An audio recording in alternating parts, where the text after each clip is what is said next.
GM കോമേഴ്സിലേക്ക് സ്വാഗതം. അടുത്ത സ്റ്റെപ്പാണ് ബാലൻസ് ഷീറ്റ്. ഫൈനൽ അക്കൗണ്ടിന് 3 സ്റ്റെപ്പാണ് നമ്മളുണ്ട്. 1 trading account, 2 profit and loss account, 3ാമത്തെ സ്റ്റെപ്പാണ് ബാലൻസ് ഷീറ്റ്. ബാലൻസ് ഷീറ്റ് എന്ന് പറഞ്ഞാൽ എന്താണ്? അത് നമ്മൾ ഈ ട്രേഡിംഗ് അക്കൗണ്ടും പ്രോഫിറ്റ് ആൻഡ് ലോസ് അക്കൗണ്ടും ബാലൻസ് ഷീറ്റും ട്രേഡിംഗ് അക്കൗണ്ടും പ്രോഫിറ്റ് ആൻഡ് ലോസ് അക്കൗണ്ടും പ്രിപ്പയർ ചെയ്ത അതേ ഡേറ്റിൽ തന്നെയാണ് നമ്മൾ ബാലൻസ് ഷീറ്റ് പ്രിപ്പയർ ചെയ്യേണ്ടത്. ബാലൻസ് ഷീറ്റ് എന്ന് പറഞ്ഞു കഴിഞ്ഞാൽ നമ്മുടെ സ്ഥാപനത്തിൽ എന്തൊക്കെ മുതലുകളുണ്ട്, എന്തൊക്കെ ബാധ്യതകളുണ്ട് എന്ന് കാണിക്കുന്ന ഒരു സ്റ്റേറ്റ്മെൻറ്റാണ്. ഇപ്പം നമ്മൾ ബാലൻസ് ഷീറ്റ് ആസെറ്റ് ഇപ്പം ഏത് ഡേറ്റിലാണോ ട്രേഡിംഗ് അക്കൗണ്ട് പ്രിപ്പയർ ചെയ്ത് അതേ ഡേറ്റ് തന്നെയായിരിക്കും ബാലൻസ് ഷീറ്റിൽ.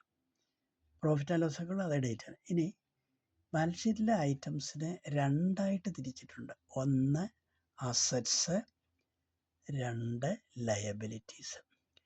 അസറ്റ് എന്ന് പറഞ്ഞാൽ നമ്മുടെ സ്വത്താണ്. ഇപ്പം പല അസറ്റ് ആകുമ്പം ബഹുവചനമായിട്ട് വരും. അതിനാണ് നമ്മൾ അസറ്റ്സ് എന്ന് എഴുതുന്നത്. അത് എന്തൊക്കെയെന്ന് നോക്കാം. 1 ക്യാഷ് ഇൻ ഹാൻഡ്. നമ്മുടെ കയ്യിൽ എത്ര രൂപ ഈ ക്ലോസ് ചെയ്യുന്ന ഡേറ്റിലുണ്ടോ അത് ഇവിടെ എഴുതി വെക്കണം. Cash in hand. ഇനി നമുക്ക് ബാങ്ക് അക്കൗണ്ടിൽ എത്ര പൈസയുണ്ടോ അതാണ് cash at bank. Bills receivable. നമ്മൾ സാധനങ്ങൾ കടം കൊടുത്തപ്പോൾ നമ്മളൊരു ബിൽ ഓഫ് എക്സ്ചേഞ്ച്, ഒരു റെക്കോർഡ് മേടിച്ചു വെച്ചു, ഒരു രേഖ മേടിച്ചു വെച്ചു. അത് ബില്ലാകാം, ചെക്കാകാം, പ്രോമിസറി നോട്ടാകാം. അങ്ങനെ നിയമസാധുതയുള്ള ഒരു ഡോക്യുമെൻ്റ് നമ്മൾ മേടിച്ചു വെച്ചിട്ടുണ്ട്. അപ്പോൾ എത്ര രൂപയ്ക്കുള്ള സാധനങ്ങൾ നമ്മൾ കടം കൊടുത്തിട്ടുണ്ട് അതിൻ്റെ രേഖകളുടെ ടോട്ടൽ എമൗണ്ടാണ് ഉപയോഗിച്ചത്. 10 ബില്ല് ഓഫ് എക്സ്ചേഞ്ച് 10 പേർക്ക് കടം കൊടുത്തിട്ട് അവരിൽ നിന്ന് 10 ഡോക്യുമെൻ്റ് ഉണ്ടെന്നുണ്ടെങ്കിൽ അതിൻ്റെ ടോട്ടൽ എമൗണ്ടാണ് ഇവിടെ എഴുതി വെക്കേണ്ടത്. ഇനി ഡെറ്റേഴ്സ്. നമ്മൾ ചിലപ്പം കടം കൊടുക്കുമ്പോൾ രേഖയാണ് മേടിച്ച് വെക്കുന്നത്. ഇനി അതുപോലെ തന്നെ എത്ര രൂപയ്ക്ക് ഉള്ള കടമാണ് നമ്മൾ കൊടുത്തിരിക്കുന്നത്. 1,00,000 രൂപയ്ക്കുള്ള സാധനം നമുക്കൊരു 10 പേർക്കായിട്ട് 10,000 രൂപ വീതം 10 പേർക്ക് കൊടുത്തിട്ടുണ്ട്. അപ്പോൾ 1,00,000 രൂപയാണ് കടം കൊടുത്തേക്കുന്നത്. അതിൻ്റെ രേഖയാണ് ബിൽസ് റിസീവബിൾ. അപ്പോൾ എത്ര രൂപ കടം കൊടുത്തിട്ടുണ്ട്, കടം കൊടുത്തത് നമുക്ക് എത്ര രൂപ കിട്ടാനുണ്ട്, അതാണ് സൺട്രി ഡെറ്റേഴ്സ്. സൺട്രി എന്ന് പറഞ്ഞാൽ പല വക കടം നമ്മളിൽ നിന്ന് വാങ്ങിയത്. ഡെറ്റേഴ്സ് എന്ന് പറഞ്ഞാൽ കടം മേടിച്ചവരാണ്. അത് എത്ര പേരുണ്ട് അവരുടെ എല്ലാം മൊത്തം എമൗണ്ടാണ് ഇവിടെ എഴുതി വെക്കുന്നത്. ഇനി ലാൻഡ് ആൻഡ് ബിൽഡിംഗ്. ഇപ്പോൾ നമുക്ക് നമ്മുടെ ഓഫീസിന് കെട്ടിടവും സ്ഥലമൊക്കെ ഉണ്ടെങ്കിൽ അത് എത്ര രൂപ മതിലുണ്ട് അതിൻ്റെ എമൗണ്ടാണ് എഴുതി വെക്കുന്നത്. ഇനി പ്ലാന്റ് ആൻഡ് മെഷീനറി. അപ്പം നമുക്ക് മെഷീനറി, കെട്ടിടവും മെഷീനറിയും ഒക്കെ നമുക്ക് ഉണ്ടെങ്കിൽ അത് എത്ര രൂപ വിലയ്ക്കുള്ളതുണ്ട്. ഇനി നമ്മൾക്ക് ക്ലോസിംഗ് സ്റ്റോക്ക്, വിൽക്കാതെ ഇരിക്കുന്ന സാധനങ്ങൾ എത്ര രൂപയുടെ ഉണ്ട് അതുകൂടി എഴുതി വെക്കും. ഇതെല്ലാം നമ്മുടെ സ്വത്തുക്കളാണ്. അതായത് കയ്യിലുള്ള കാശ്, ബാങ്കിലുള്ള പണം, കിട്ടാനുള്ള എമൗണ്ട്, ആർക്കൊക്കെ നമ്മൾ കടം കൊടുത്തിട്ടുണ്ട്, കെട്ടിടവും സ്ഥലവും എത്രയുണ്ട്, മെഷീനറി എത്രയുണ്ട്, ഇനി ക്ലോസിംഗ് സ്റ്റോക്ക് എത്രയുണ്ട്. അപ്പോൾ ഈ ഡേറ്റിലെ എമൗണ്ടാണ് ഇതെല്ലാം പറഞ്ഞേക്കുന്നത്. ഇനി അതുപോലെ നമുക്ക് ബാധ്യതയും ഉണ്ടാവും. ബാധ്യത എന്ന് പറഞ്ഞാൽ നമ്മൾ ആർക്കൊക്കെ കൊടുക്കാനുണ്ട്, ഇത് നമുക്കൊക്കെ കിട്ടാൻ നമ്മുടെ സ്വത്താണ്. അതുപോലെ തന്നെ നമ്മൾ ആർക്കൊക്കെ കൊടുക്കാനുണ്ടെന്നുള്ളതാണ് ഈ ലയബിലിറ്റീസിൽ എഴുതി വെക്കുന്നത്. ലയബിലിറ്റി എന്ന് പറഞ്ഞാൽ ഒരു ബാധ്യത, ലയബിലിറ്റീസ് എന്ന് പറഞ്ഞു കഴിഞ്ഞാൽ ഒന്നിൽ കൂടുതൽ ബാധ്യത. അത് ക്യാപിറ്റൽ. ഇപ്പം നമ്മൾ ബിസിനസ് തുടങ്ങുമ്പോൾ ക്യാപിറ്റൽ മേടിക്കും. ക്യാപിറ്റൽ മേടിച്ചു കഴിഞ്ഞാൽ ഓണർ ചോദിക്കുമ്പോൾ തിരിച്ചു കൊടുക്കണ്ടേ. അപ്പം അങ്ങനെ എത്ര രൂപ നമ്മൾ മൂലധനമായിട്ട് കടം മേടിച്ചിട്ടുണ്ട്. ഇനി അതുപോലെ തന്നെ നമുക്ക് ലാഭം എത്ര കിട്ടി, അത് നമുക്ക് ഈ ലാഭം നമ്മുടെ ബിസിനസ്സിൽ നിന്ന് ഈ ഓണർക്ക് കൊടുക്കേണ്ടതാണ്. ഇനി നമ്മൾ ഈ ബിസിനസ് ക്യാപിറ്റൽ കൊണ്ടുവന്ന ഓണർ ചിലപ്പോൾ ഏതെങ്കിലും കാരണവശാൽ അയാൾക്ക് കാശ് ആവശ്യം വന്നു കഴിഞ്ഞാൽ ഡ്രോയിങ്സ് അക്കൗണ്ടാണ്. ഇപ്പോൾ 1,00,000 രൂപ ഓണർ നമുക്ക് മൂലധനം തന്നാൽ നിന്ന് ഒരു 5,000 രൂപകൾ പിൻവലിച്ചിട്ടുണ്ടെങ്കിൽ അത് ഈ ഡ്രോയിങ്സ് അക്കൗണ്ടിൽ വേണം എഴുതി വെക്കാനായിട്ട്. അപ്പം അത് കുറച്ചിട്ട് നെറ്റ് വാല്യൂ വേണം നമ്മളിവിടെ എഴുതി വെക്കാനായിട്ട്. അപ്പം ക്യാപിറ്റലോടുകൂടി പ്രോഫിറ്റ് ഉണ്ടെങ്കിൽ അത് കൂട്ടുക, ഡ്രോയിങ്സ് ഉണ്ടെങ്കിൽ അത് കുറയ്ക്കുക, എന്നിട്ട് വേണം ഇവിടെ എഴുതി വെക്കാനായിട്ട്. ഇനി അടുത്തത് ബിൽസ് പേയബിൾ. നമ്മൾ സാധനം കടം മേടിച്ചിട്ടുണ്ട്. അപ്പം അതിൻ്റെ അർത്ഥം നമ്മൾ സാധനം കടം മേടിച്ചിട്ടുണ്ടെങ്കിൽ അവർക്ക് അതിനുള്ള ഡോക്യുമെൻ്റ് കൊടുത്തു. അതിനെയാണ് നമ്മൾ ബിൽസ് പേയബിൾ എന്ന് പറയുന്നത്, കൊടുക്കാനുള്ളത്. അത് ആ എമൗണ്ട് നമ്മൾ ഇവിടെ എഴുതി വെച്ചു. ഇനി ക്രെഡിറ്റേഴ്സ് എന്ന് പറഞ്ഞാൽ നമുക്ക് കടം തന്നവരെയാണ് നമ്മൾ ക്രെഡിറ്റേഴ്സ് എന്ന് പറയുന്നത്. ഇപ്പം നമുക്കൊരു 5 പേര് കടം തന്നിട്ടുണ്ട് സാധനം ഉണ്ടെങ്കിൽ, അപ്പം സൺട്രി എന്ന് പറഞ്ഞാൽ പലതരത്തിലുള്ള ക്രെഡിറ്റേഴ്സ് എത്ര രൂപയുടെ ഉണ്ട് അതിവിടെ എഴുതി വെക്കണം. ഇനി ബാങ്കിൽ നിന്ന് നമ്മൾ ലോൺ എടുത്തിട്ടുണ്ടെങ്കിൽ, ഓവർ ഡ്രാഫ്റ്റ് എടുത്തിട്ടുണ്ടെങ്കിൽ അത് ഇവിടെ എഴുതി വെക്കണം. ഇനി മറ്റ് ഏതെങ്കിലും തരത്തിലുള്ള ബാധ്യത വായ്പകൾ നമ്മൾ എടുത്തിട്ടുണ്ടെങ്കിൽ അതും എഴുതി വെക്കണം. ഇനി നമുക്ക് റിസർവ് ഒക്കെ വെച്ചിട്ടുണ്ടെങ്കിൽ അതും ഇവിടെ എഴുതി വെക്കണം. അപ്പോൾ ഇതിൻ്റെ അർത്ഥം ഇത്രയും ബാധ്യതകൾ നമ്മൾക്ക് കൊടുത്തു തീർക്കാറുണ്ട്, ഇത്രയും സ്വത്തുക്കൾ നമുക്കുണ്ട്. അപ്പം അസറ്റ്സും ലയബിലിറ്റീസും തുല്യമായിരിക്കും. ഇപ്പം 10,000 രൂപ നമുക്ക് ക്യാപിറ്റൽ കിട്ടിയതായിരിക്കും. 10,000 രൂപ നമ്മുടെ ഈ ക്യാപിറ്റൽ ഒരു ദിവസം 10,000 രൂപ കിട്ടിക്കഴിഞ്ഞാൽ അത് നമ്മൾ 5,000 രൂപ ബാങ്കിലിട്ടു. അപ്പം cash in hand 5,000, cash in bank 5,000. അപ്പം 10,000 രൂപയാണ് നമുക്ക് ക്യാപിറ്റൽ വന്നത്. അപ്പം 5,000 രൂപ ബാങ്കിലിട്ട് 5,000 രൂപ നമ്മുടെ കയ്യിലുണ്ട്. അപ്പം അസറ്റ് ലയബിലിറ്റികൾ ശരിയായില്ലേ?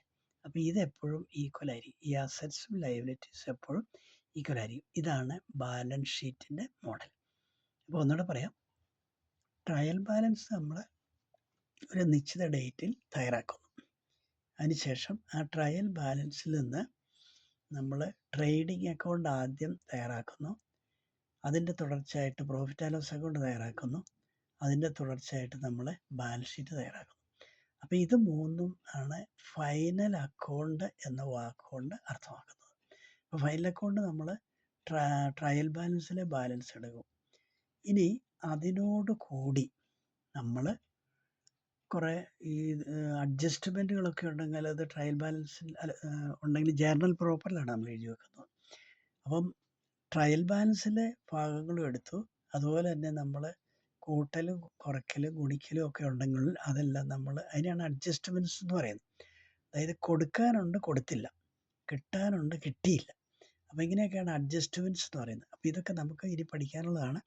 അതൊക്കെ ചേർത്ത് വേണം എഴുതാനായിട്ട്. അപ്പം നമുക്ക് ഓരോ വർഷവും, അതായത് 12 മാസം കൂടുന്ന ഒരു വർഷത്തിനെയാണ് നമ്മൾ സാമ്പത്തിക വർഷം എന്ന് പറയുന്നത്.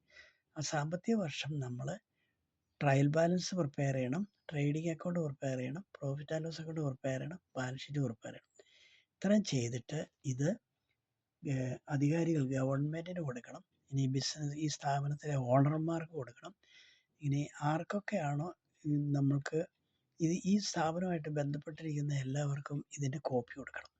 ഇതൊരു ചാർട്ടേഡ് അക്കൗണ്ടൻ്റ് ആണ് ഇത് വെരിഫൈ ചെയ്യുന്നത്. അല്ല, ഓഡിറ്റർ ഈ വരവ് ചെലവ് കണക്കുകളെല്ലാം നോക്കി ആണ് ഇതെല്ലാം സൈൻ ചെയ്ത് തരുന്നത്. അപ്പോൾ ഈ സൈൻ ചെയ്ത കോപ്പി നമ്മൾ ഓരോ വർഷവും ഗവൺമെൻറ്റിന് ഒക്കെ കൊടുക്കണം. അപ്പോൾ ഈ 3 സെക്ഷനെയാണ് നമ്മൾ ഫൈനൽ അക്കൗണ്ട് എന്ന് വിളിക്കുന്നത്. ഇതൊരു സിമ്പിൾ ഫോമാണ്.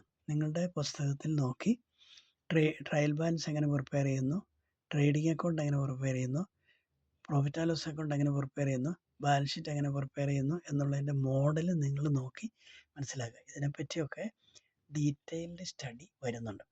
ഇനി മറ്റൊരു പ്രത്യേകത ഉള്ളത്, അക്കൗണ്ടിങ്ങിൻ്റെ പ്രിലിമിനറി സ്റ്റേജാണ് നമ്മൾ ഇത്രയും നേരം കൊണ്ട് കണ്ടത്. ഇനി ഏതൊരു സ്ഥാപനമാണെങ്കിലും അതിനെല്ലാം ഈ ട്രയൽ ബാലൻസും പ്രോഫിറ്റ് ആൻഡ് ലോസ്, ട്രേഡിംഗ് അക്കൗണ്ടും പ്രോഫിറ്റ് ആൻഡ് ലോസ് അക്കൗണ്ടും ബാലൻസ് ഷീറ്റും ഉണ്ടാകണം. ഇനി അതാണ് ഈ ബിസിനസ് തന്നെ പല രൂപത്തിലും ഭാവത്തിലും ഉണ്ട്. ഇപ്പോൾ ഒരു ഉദാഹരണം പറഞ്ഞാൽ സ്പെഷ്യലൈസേഷൻ വരുന്നു. സോൾ ട്രേഡറുടെ അക്കൗണ്ട് നമ്മൾ പ്രിപ്പയർ ചെയ്യണം. സോൾ ട്രേഡ് എന്ന് പറഞ്ഞാൽ ഒരു വ്യക്തി തന്നെ നടത്തുന്ന സ്ഥാപനങ്ങളാണ്. അയാൾക്കും ഈ ജേർണലും ലെഡ്ജറും ട്രയൽ ബാലൻസും ട്രേഡിംഗ് അക്കൗണ്ടും പ്രോഫിറ്റ് ആൻഡ് ലോസ് അക്കൗണ്ടും ബാലൻസ് ഷീറ്റും അയാൾ പ്രിപ്പയർ ചെയ്യണം. അപ്പോൾ അങ്ങനെ പല തരത്തിലുള്ള അക്കൗണ്ടിങ്ങുണ്ട്. അപ്പം sole trader account, partnership account, പലരും കൂടി ഒരു ബിസിനസ് തുടങ്ങി കഴിഞ്ഞാൽ അവിടെ പാർട്ട്ണർഷിപ്പ് അക്കൗണ്ടാണ് അവർ പ്രിപ്പയർ ചെയ്യേണ്ടത്. ബാങ്ക് അക്കൗണ്ടുണ്ട്, ഇൻഷുറൻസ് കമ്പനി അക്കൗണ്ടുണ്ട്, റെയിൽവേ കമ്പനി അക്കൗണ്ടുണ്ട്, ഇലക്ട്രിസിറ്റി കമ്പനി അക്കൗണ്ടുണ്ട്, റോയൽറ്റി അക്കൗണ്ടുണ്ട്, കൺസൈൻമെൻറ്റ് ആൻഡ് ജോയിൻറ്റ് വെഞ്ചർ അക്കൗണ്ടുണ്ട്, ഹയർ പർച്ചേസ് അക്കൗണ്ടുണ്ട്. ഇങ്ങനെ ഒരുപാട് തരത്തിലുള്ള അക്കൗണ്ടുകളുണ്ട്. ഓരോ സ്ഥാപനത്തിനും അതിൻ്റേതായ പ്രത്യേകതകളുണ്ട്. പക്ഷേ ഇതെല്ലാം ഈ എല്ലാ സ്ഥാപനങ്ങളും ഈ ട്രാൻസാക്ഷൻ കിട്ടിക്കഴിഞ്ഞാൽ ജേർണൽ പ്രിപ്പയർ ചെയ്യണം, അത് ലെഡ്ജറിലേക്ക് പോസ്റ്റ് ചെയ്യണം. അവിടുന്ന് നമുക്ക് ആവശ്യപ്പെടുമ്പോൾ ട്രയൽ ബാലൻസ് ഉണ്ടാക്കണം. ആ ട്രയൽ ബാലൻസിൽ നിന്ന് നമ്മൾ ട്രേഡിംഗ് അക്കൗണ്ടും പ്രോഫിറ്റ് ആൻഡ് ലോസ് അക്കൗണ്ടും ബാലൻസ് ഷീറ്റും ഉണ്ടാക്കണം. അപ്പോൾ അവിടെ ഈ കോമൺ ആയിട്ടുള്ള കാര്യങ്ങൾ ഇത്രയാണ്. ഇനി സ്പെഷ്യലൈസേഷൻ വരുമ്പോൾ അതിന് ഓരോന്നിനും ഓരോ പ്രത്യേകത ഉണ്ട്. അത് കണക്ക് എഴുതുന്നതിന് മാത്രമേ പ്രത്യേകതയുള്ളൂ. പക്ഷേ ബുക്കുകളെല്ലാം സെയിം ആയിരിക്കും. ഇത് ഓർക്കുമല്ലോ. അപ്പം എല്ലാവർക്കും ഇത് മനസ്സിലായി എന്ന് വിശ്വസിക്കുന്നു. ഇനി ഇതെല്ലാം നമ്മൾ പ്രായോഗിക തലത്തിൽ പഠിക്കേണ്ടതാണ്. അതുപോലെ തന്നെ ഈ ട്രേഡിംഗ് അക്കൗണ്ടും പ്രോഫിറ്റ് ആൻഡ് ലോസ് അക്കൗണ്ടും ബാലൻസ് ഷീറ്റ് നമ്മൾ പ്രിപ്പയർ ചെയ്യുമ്പോൾ കാലാകാലങ്ങളിലെ നിയമങ്ങളും അതിന് ബാധകമാണ്. അപ്പോൾ നമ്മൾ ഈ പ്രിലിമിനറി പഠിച്ചു കഴിഞ്ഞിട്ട് വേണം നമ്മൾ സ്പെഷ്യലൈസേഷനിലേക്ക് കിടക്കാൻ. ഇപ്പം +1 പഠിക്കുകയാണെന്നുണ്ടെങ്കിൽ അവിടെ പാർട്ട്ണർഷിപ്പ്, കമ്പനി അക്കൗണ്ട്,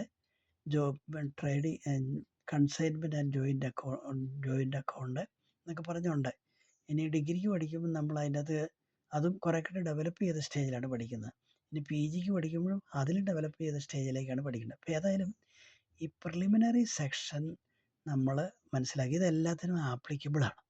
അത് കഴിഞ്ഞിട്ടാണ് ഓരോ സ്ഥാപനത്തിൻ്റെയും സ്വഭാവവും രീതികളും ഒക്കെ അനുസരിച്ച് നമ്മളിത് വ്യത്യാസപ്പെടുത്തുന്നത്. അതിൻ്റെ പേരിന് മാത്രമേ വ്യത്യാസമുള്ളൂ, തിയറി എല്ലാം ഒന്ന് തന്നെയാണ്. അതിന് മറ്റൊരു സിമ്പിൾ എക്സാമ്പിൾ പറഞ്ഞാൽ നമ്മളിപ്പം ഇംഗ്ലീഷ് പഠിക്കുകയാണെന്ന് വിചാരിക്കും. ഇംഗ്ലീഷ് പഠിക്കുകയാണെങ്കിൽ നമ്മൾ A മുതൽ Z വരെയുള്ള അക്ഷരങ്ങൾ ആദ്യം ക്രമത്തിൽ എഴുതാൻ പഠിക്കുന്നു. അത് കഴിഞ്ഞിട്ട് പിന്നെ നമ്മൾ പല വാക്കുകൾ ഉപയോഗിച്ച്, പല അക്ഷരങ്ങൾ ഉപയോഗിച്ച് ഓരോ വാക്കുകൾ ഉണ്ടാക്കുന്നു. അത് കഴിഞ്ഞ് പിന്നെ വാചകങ്ങൾ ഉണ്ടാക്കുന്നു. അപ്പോൾ ഇതുപോലെയാണ് നമ്മൾ ആദ്യം അക്കൗണ്ടിങ്ങിൻ്റെ പ്രിലിമിനറി സ്റ്റേജാണ് journal, ledger, trial balance, trading account, profit and loss account, balance sheet. ഇത്രയാണ് ഇതിൻ്റെ പ്രിലിമിനറി. അപ്പോൾ ജേർണലിൽ നമുക്കൊരു ട്രാൻസാക്ഷൻ കിട്ടിയത് ജേർണലിൽ ചേർക്കുന്നു. അത് കഴിഞ്ഞിട്ട് അവിടുന്ന് അത് ലെഡ്ജറിലേക്ക് പോസ്റ്റ് ചെയ്യുന്നു. ലെഡ്ജറിൽ നിന്ന് നമ്മൾ ലെഡ്ജർ അക്കൗണ്ടുകൾ ക്ലോസ് ചെയ്തിട്ട് ട്രയൽ ബാലൻസ് പ്രിപ്പയർ ചെയ്യുന്നു. ട്രയൽ ബാലൻസിൽ നിന്ന് നമ്മളത് ട്രേഡിംഗ് അക്കൗണ്ട് പ്രിപ്പയർ ചെയ്യുന്നു. അത് കഴിഞ്ഞ് profit and loss account prepare ചെയ്യുന്നു. അത് കഴിഞ്ഞ് ബാലൻസ് ഷീറ്റ് പ്രിപ്പയർ ചെയ്യുന്നു. അപ്പം ഇത് ഒരു പാക്കേജാണ്. അപ്പോൾ ഇംഗ്ലീഷ് ഭാഷ നമ്മൾ അക്ഷരം പഠിച്ചു, വാക്കുകൾ പഠിച്ചു, വാചകങ്ങൾ പഠിച്ചു, പാരഗ്രാഫ് പഠിച്ചു. അത് കഴിഞ്ഞ് നമ്മളെ കഥ, കവിത, ചരിത്രം, ഇങ്ങനെയുള്ള എല്ലാ കാര്യങ്ങളും എഴുതുന്ന പോലെയാണ് ഇതും. അപ്പോൾ ഇത്രയും കാര്യങ്ങൾ നിങ്ങൾക്ക് മനസ്സിലായി എന്ന് വിശ്വസിക്കുന്നു. ഇനി നിങ്ങൾക്ക് ഇഷ്ടപ്പെട്ടാൽ ലൈക്ക് ചെയ്യണം. അതുപോലെ തന്നെ സുഹൃത്തുക്കളുമായിട്ട് ഷെയർ ചെയ്യണം. അതുപോലെ തന്നെ സബ്സ്ക്രൈബും ചെയ്യണം. എല്ലാവർക്കും എല്ലാവിധ വിജയാശംസകളും നൽകിക്കൊണ്ട് നിർത്തുന്നു. നന്ദി, നമസ്കാരം. ഇനി മറ്റൊരു അധ്യായമായിട്ട് വീണ്ടും കാണാം. Thank you.